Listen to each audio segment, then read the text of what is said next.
Hello and welcome to Blueprints Behind Business. I'm your host, Brad Douglas, and today, glad to be joined by Jason Wood, CEO of Specificity. Jason, you want to kick us off? Yeah, Brad, how you doing? I'm doing fantastic. Thank you so much for joining us. Yeah, my pleasure. Yeah, so, again, thank you for joining us. Can you tell us a little bit about yourself and some background with Specificity? Yeah, so I'm Jason Wood, as you said. I'm the CEO of Specificity. We are a publicly traded company. It's SPTY on the OTC QB market.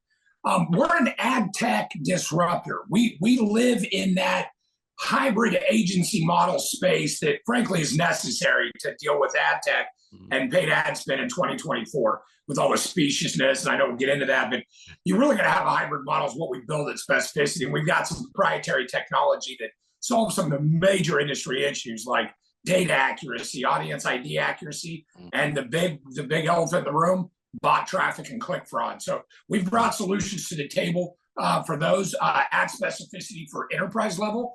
And we created a company called Put Through, which is an SMB play version of those tools that we bring into the small and medium-sized businesses. Fantastic.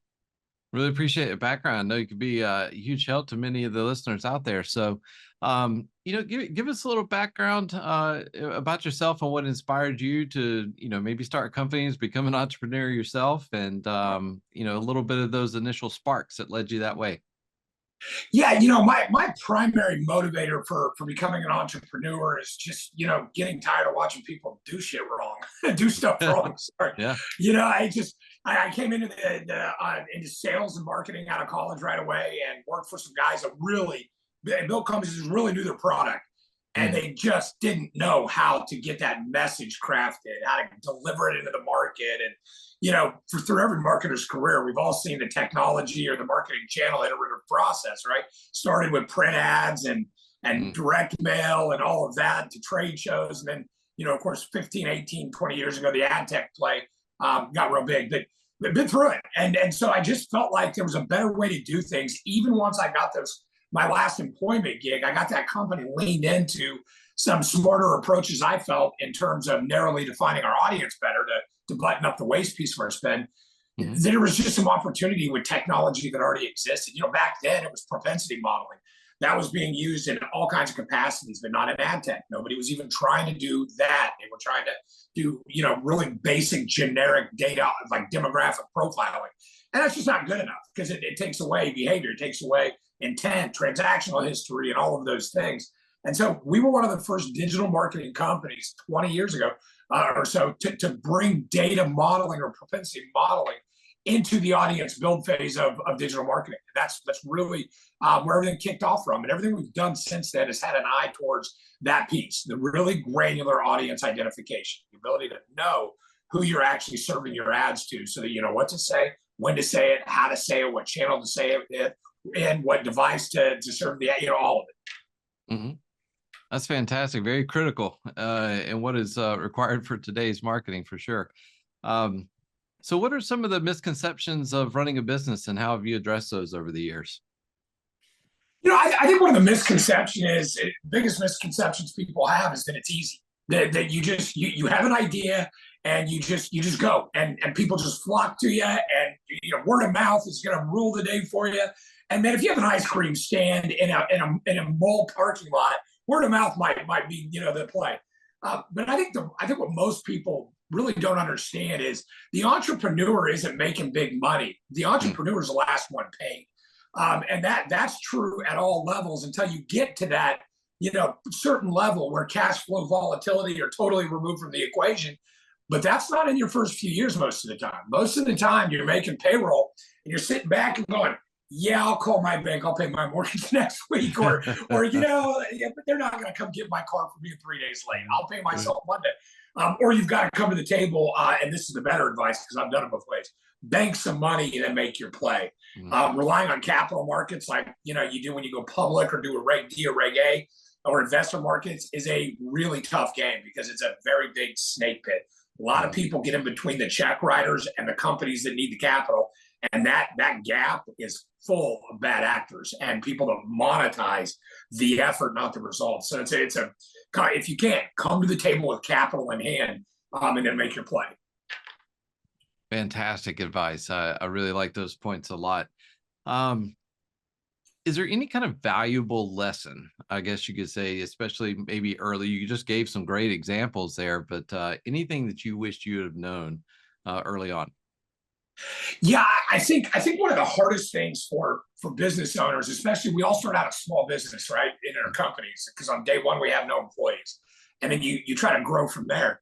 And I think what we do as a market, and I've heard some guys I respect a great deal talk about this, Gary Vee and some of those guys. This expectation that your team is going to have the same intensity, passion, and give a shit about your company that you do it's untenable. It's not even realistic. They don't have the upside you have. So why would they have like, you want people bought in, you want people on the same mission, you want people that care. But to have the expectation that we have as entrepreneurs that at 11 o'clock at night, we pop out of bed and we go, man, I got to get this down, that it's a good idea to not only share it, but expect a reply. So, you gotta let people buy in. You gotta let them go all in, but you gotta let them have a life. You got to understand they're not going to buy into the same degree, to the same intensity level that you're going to buy in, and you shouldn't have that expectation unless you're going to deal them in the equal cut of the at-large payday, right? And Sure. who's doing that, Yeah, exactly. right? No, fantastic. Um, so how do you kind of stay adaptable and open to change in a constantly changing business landscape? How do you continue to remain innovative, especially in what you guys are doing? Yeah. So for us, it's always problem backwards, right? So the truth of the matter in 2024, I mean, the market has changed so much in the last 10 years, and it's changed dramatically in the last 36 months. The truth of the matter is that at this point of the game of digital marketing, right, whether you're doing social DSP, whether you're doing real techie stuff, or just organically trying to grow your business through digital and social channels, agencies all know how to do some things, right? We all know how to produce visually good creative. We all know Hmm. how to craft messaging that's palatable to the audience we hope to reach. Hmm. So the game is different, right? So because that becomes the sequitur to like onboarding, that's a failed strategy. If you don't understand that the digital marketing landscape has, whether we want it to or not, turned so techie. It is such a techie play now. And if you don't have that side of digital marketing buttoned up, or have a partner that's at least got a piece of it buttoned up, you're in trouble. So our firm is always focused on the current problem and the next problem from the lens of technology, because we know how to do marketing. We know how to produce great videos, great content. And you know what? So do a lot of our competitors. And that stuff is so subjective. We say this all the time. You take a Madison Avenue agency, we've seen these studies, right? Where companies like Nike and these other companies go and then place all their branding dollars, and they'll come up with a messaging strategy, and you test that in consumer audiences against a messaging strategy that a 30-year-old woman sitting in her home in Sarasota that is just a bright marketer and a skilled graphic artist puts together. You're going to have 3 people that like the at Madison Avenue better, 3 that like hers better, Hmm. and the 4 in the middle, they're going to be agnostic or lean, maybe, but they're not going to be passionate in either direction. So why do Yeah. we put money and so much focus into that? What really becomes a sequitur, we think, in digital marketing to success, to revenue growth, is trackability and data. If you know who you're marketing to, you know what to say. And then that informs the creative, right? That informs the messaging strategy. Instead of trying, because none of us have Nike money. Very few of my clients have Nike money. So if you don't have Nike money, well, there is no such thing as a wasted impression. They see it that way. If we spend money to a kid in Uganda sees us on Facebook, we don't care, because when he's 16, he's going to want Nikes, and that's great. That's a customer, and they've got billions of the S&P market. We don't have that kind of tolerance for delayed gratification. So we've got to be more precise. Our firm stays ahead by intentionally making sure we're staying ahead. We look at the problem and we look at test, partner, whatever it takes to get at that solution that's actually solving the problem and actually lowering barriers. Or valuable insights there for sure. Not to get too deep into it, but is there anything that you can share on, kind of where you guys are heading and future plans? Yeah, your timing's great. Literally, as we speaking, there is a press release that is going to be hitting publications right now. We just acquired one of our clients. They have a technology stack that deals with the communication piece um, in marketing. So their play is a real time video conferencing play that's geared towards the contractor market. We saw it and looked at it and thought, this asking consumers to give us their data. They're getting skeptical on form fills. They don't want to click the call because they know you're trapping data. They don't want to go fill out a form, and they don't want to provide information. They don't want to schedule a call because they don't always know when the good time is going to be. At 9 o'clock at night, sitting in their bed with popcorn on their stomach, a whole popcorn. They don't know if they want to talk tomorrow at 2, so they're very resistant, right? So we see these trend lines. We saw this as a platform that we could, because it's domain based. That's the uniqueness. It's not a platform you have to click through, sign up, create a profile, and then have a call. You're talking to people that are moving money in the financial services industry, and we're targeting audiences, illuminating intent, looking into annuities, for example. We can go into them and say, look, you have questions in our marketing stack, in the conversion funnel. You have annuity questions. We have a real-time live expert. Click here to ask your questions. And that ability to then do time of day, day of week, sourcing analytically, we think it's going to be a sequitur to conversions. It's just going to be a sequitur to not just net gross conversions, but to expediting that conversion sales cycle. So we made a deal. We acquired them. We're partnering with their investors. It's a very fair deal. It's not some sharky, we're just taking them over kind of thing. It's a partnership. We've already got the public shell. The public, it's not a shell. We built it organically. We've got the vehicle to go to market. So we're very excited. We just literally, before I hung up with you, was talking to Brittany in my office. It's, yeah, I blessed the press release. And it's literally going live now as we're talking. That's a play we're making. For future, we are endeavoring to do an uplist to a national exchange. We've built the tech. We've raised the cap to test the tech, iterate the tech, and then deliver proof of concept to the market. Now that we're there, we're raising capital to scale that model, because in 12 to 18 months, we want to be a company positioned to uplist to NASDAQ, NYSE, CBOE looks pretty good. And who knows, this BlackRock play in Texas, this might be a market that we look at. That's our future. That's where we're looking ahead. We think we have $1 billion solution that we're bringing to market, and we're confident that the market will see it that way too. Fantastic. Congratulations on those next steps. Thanks, man. I'll keep an eye out for the new information coming out. So to kind of wrap it up here, you've given some great advice, great experiences and backgrounds, but is there one final little piece of advice you would like to offer for any of those entrepreneurs or folks wanting to start their own play? Yeah, if you're looking to start, the first thing I would tell you, I mean, aside from the capital issue, because I gave advice that bank some money and then make your play. That is not my own advice I've ever taken. I've always come to the table with just a little bit of reserves and a hope to grow it, and I get that entrepreneurial spirit.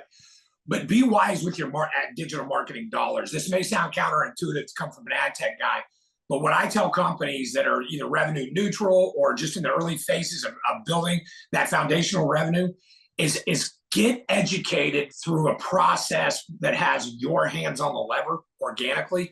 Learn your audience, learn what they like before you entrust it to an agency, because agencies, they really should lean into your experience about and your understanding of your market, but oftentimes they don't. They follow vanity metrics, and that's usually counterintuitive to what's really going to be actionable for your business in terms of its growth. So own the organic play yourself. Don't outsource that. The IG, the Instagram, the Facebook, your LinkedIn, like all to TikTok, all these channels that you can put out messaging about your business and invite your immediate network will attract people that have some interest, and learn that as well as you can, because when you're ready for an agency, you need to be able to deliver information and guide them, and you need to know when to pull the reins in on them. Like, hey, we tried that. We know that, like, wealth, for example, isn't the sequitur to conversion. It's also this. They have to have this hobby, or they have to have whatever it is. So yeah, own that organic understanding before you commoditize it or try to scale it through ad tech. That would be my best advice. Well, that's fantastic advice. You can definitely burn a lot and waste a lot of money if you're not paying attention to the right things, unfortunately. And it happens often. You can waste a lot of money with an agency that's already doing $500 million in revenue. They'll waste a lot of your money. This tech it's so volatile in ad tech. Did you know that over half the ads you pay to serve right now across platform. Over half the ads you're paying for are never seen by a human being. That's how severe the bot traffic issue is.